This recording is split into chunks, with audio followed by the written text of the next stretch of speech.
discussion macroéconomique avec la dimension de marché, évidemment. Et c'est Jean-Jacques Oana qui est à mes côtés en plateau, consultant indépendant, membre du conseil de la FinTech AI for Alpha. Bonjour et bienvenue, Jean-Jacques. Bonjour Grégoire. Moi, j'entends beaucoup que c'est une année de stock picking. Alors, j'allais dire, l'avenir le dira, parce que oui, il y a beaucoup de dispersion quand même d'une valeur à l'autre sur les marchés actions. Le problème du stock picking, c'est qu'il faut un peu de temps avant d'en récolter les fruits et de voir les réelles performances qu'un stock picking peut apporter. En attendant, ce sont quand même bien les tendances macro, et je dirais même macro-politiques, qui impriment le rythme du marché, et plus que le rythme, même les tendances de fond du marché.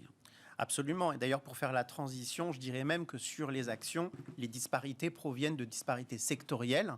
On voit par exemple en Europe que les deux secteurs qui dominent très largement aujourd'hui la cote sont d'une part les ressources de base et d'autre part le secteur pétrolier, du pétrole.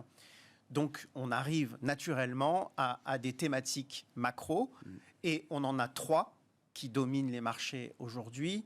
La première, on va commencer par finalement les plus anciennes. La première, c'est la hausse des matières premières qui a commencé, je dirais, en fin d'année dernière, dont le cœur était en début d'année, en janvier, février, mars, et qui désormais s'atténue légèrement, mais on est quand même sur des hausses de matières premières qui sont de l'ordre de 35 à 45% sur des matières premières essentielles, comme le pétrole, sur le gaz. Alors là, on est sur des hausses qui sont beaucoup plus importantes, puisqu'on est de l'ordre de 70% de hausse depuis le début de l'année.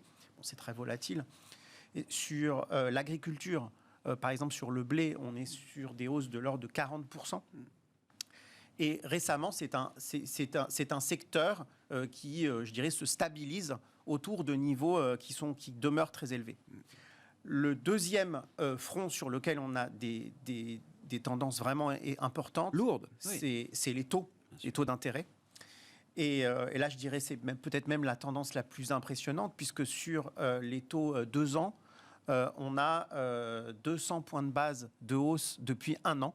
Donc on était sur des taux 2 ans à 25-50 points de base, donc quasiment aucune anticipation de hausse de taux de la Réserve fédérale. On est désormais à 250-270 points de base à 2 ans, ce qui est absolument considérable.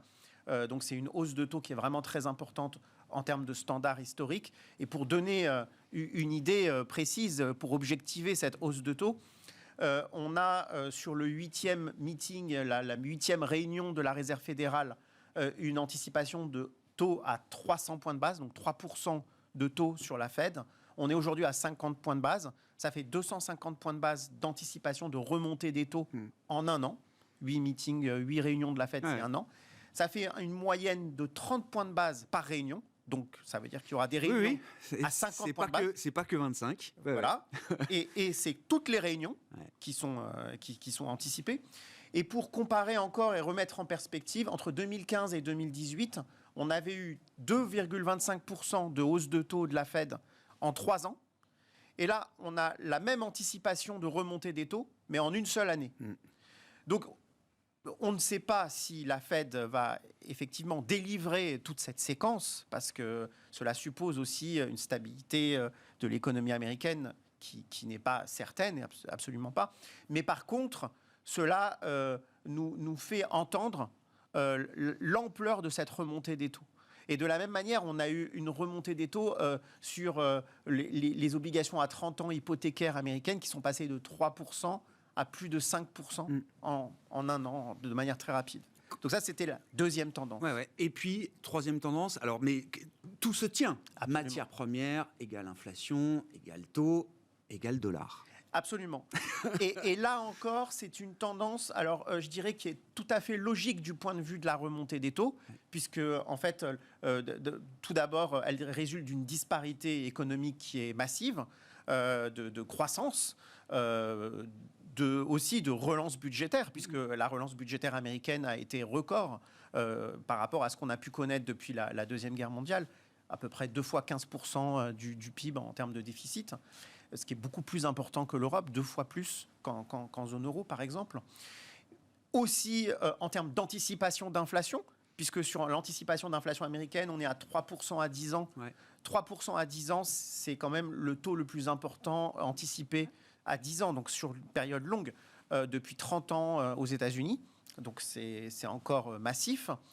Et puis, cela résulte aussi d'une réserve fédérale qui a pris du retard, qui a été complaisante au départ sur le risque d'inflation, volontairement, qu'il a assumé, mais qui aujourd'hui assume aussi son retard, le dit clairement dans sa communication, et donc doit accélérer son resserrement, et cela accélère la hausse du dollar contre toute devise. Alors on l'a notamment sur le G10, sur le yen, on est sur une baisse du yen, une hausse du dollar de 12% depuis le début de l'année, ce qui est très rapide.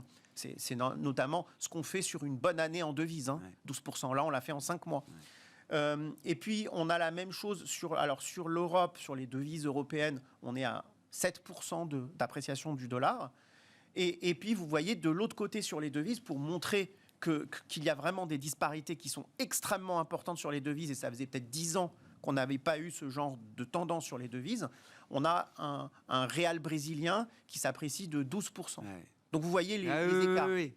Et justement, quand on regarde les marchés, d'ailleurs sous le prisme du risque, du risque de marché, de la gestion du risque, quand on voit des tendances effectivement aussi violentes, poussées à l'extrême, comme on vient de le décrire, Jean-Jacques, il faut s'interroger sur comment est-ce que les grands investisseurs ou les acteurs financiers de la gestion sont positionnés par rapport à ces mouvements.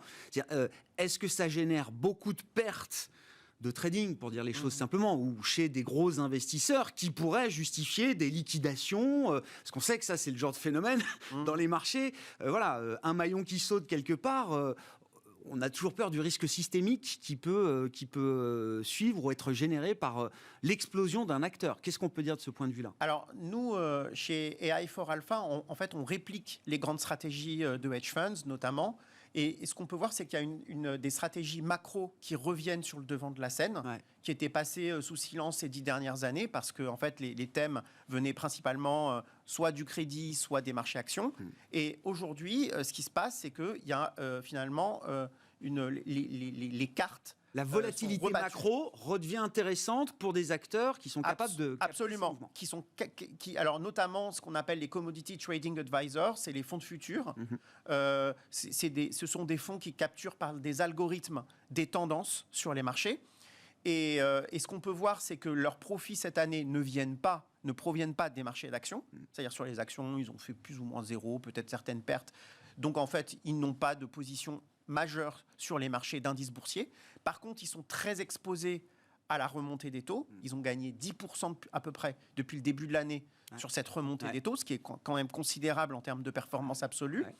Et ils ont fait une performance d'environ 20% depuis le début de l'année. Donc en 5 mois, c'est quand même colossal. Ils ont gagné... C'est exactement l'inverse des performances de marché. C'est-à-dire que l'obligataire sans risque a perdu 10%, les stratégies des hedges ont permis de gagner 10%, Absolument. Les marchés actions ont baissé de 20%, enfin le Nasdaq en tout cas, et là aussi, les stratégies inverses des hedges leur ont permis d'être gagnants. Pas tant que ça sur les indices boursiers. Donc ils n'ont pas fait tellement de profits sur les indices boursiers. Par contre, ils ont fait d'énormes profits sur la hausse du dollar, notamment la baisse du yen, qui est quand même impressionnante. Donc plus de 130 yens pour un dollar ce matin. Et donc, on a à peu près 5% de performance réalisée sur les marchés de change et à peu près 5% de performance réalisée sur les matières premières, donc en début d'année. Donc, voilà un peu le panorama de ces fonds macroéconomiques. Donc, on voit très bien que ce sont des fonds qui deviennent extrêmement diversifiants pour des allocataires d'actifs. Pourquoi ? Parce que leurs profits sont décorrélés des actions.